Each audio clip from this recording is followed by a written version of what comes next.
जी भैया। राजेंद्र पार्क। हाँ जी, बैठिए।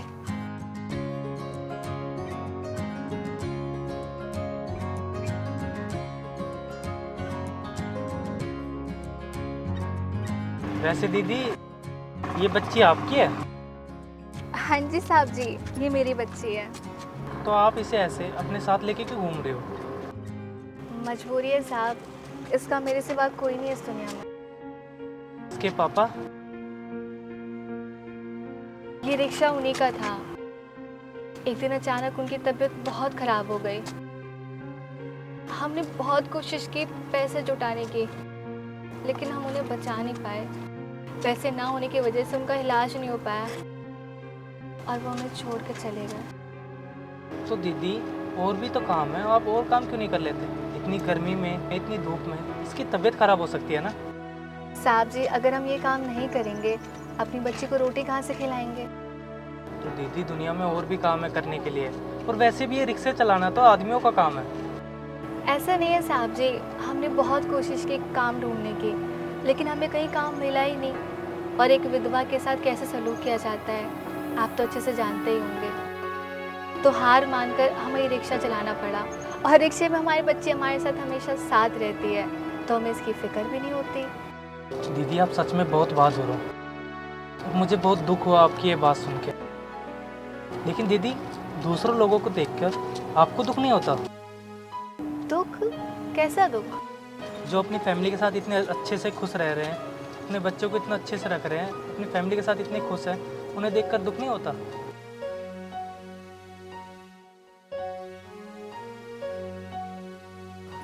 साहब जी, आप उन्हें देख रहे हैं?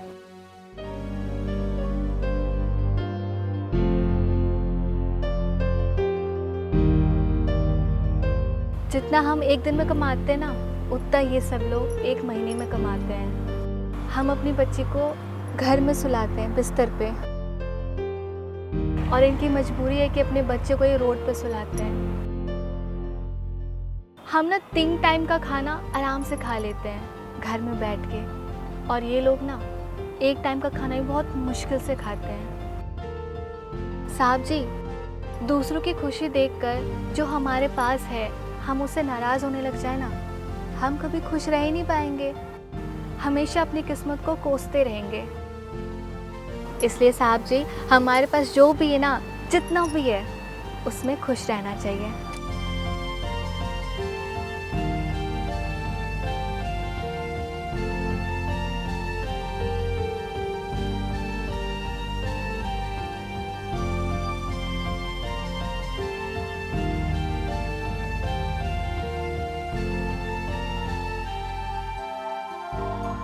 दीदी, ये लीजिए आपके पैसे। एक बात बताऊं, आपकी बातों को सुनकर एक बात तो पता लग गया कि दुनिया में अगर सबसे बहादुर कोई है ना, तो वो है माँ। आपने जिस नज़रिए से दुनिया को देखा है ना, शायद मैं कभी देख ना पाऊँ। मैं यहीं पीछे नौकरी करता हूँ, और मैं अपनी नौकरी से बिल्कुल भी खुश नहीं था, क्योंकि मुझे और भी अच्छी नौकरी चाहिए थी। लेकिन आज आपकी बातों से समझ गया कि मेरे पास जो भी है ना, मुझे उसमें खुश रहना चाहिए, क्योंकि जो मेरे पास है ना, वो किसी ना किसी से तो बेहतर होगा। और देखना, एक दिन आपकी बेटी बहुत महान बनेगी, क्योंकि इसकी माँ इतनी मेहनत जो करती है। आपका बहुत बहुत धन्यवाद साहब जी। हम भी पूरी कोशिश कर रहे हैं अपनी बच्ची को अच्छे से पढ़ाएं लिखाएं, ताकि कुछ अच्छा बन सके, बड़ी अफसर बने। अरे साहब जी, आपने हमें 200 रुपये दिए हैं, आपके तो सोए हुए हैं, अभी हम देते हैं। नहीं, कोई बात नहीं, मैं यहीं से आते जाता रहता हूँ, फिर कभी काट लेना। ठीक है साहब। ठीक है, मैं चलता हूँ।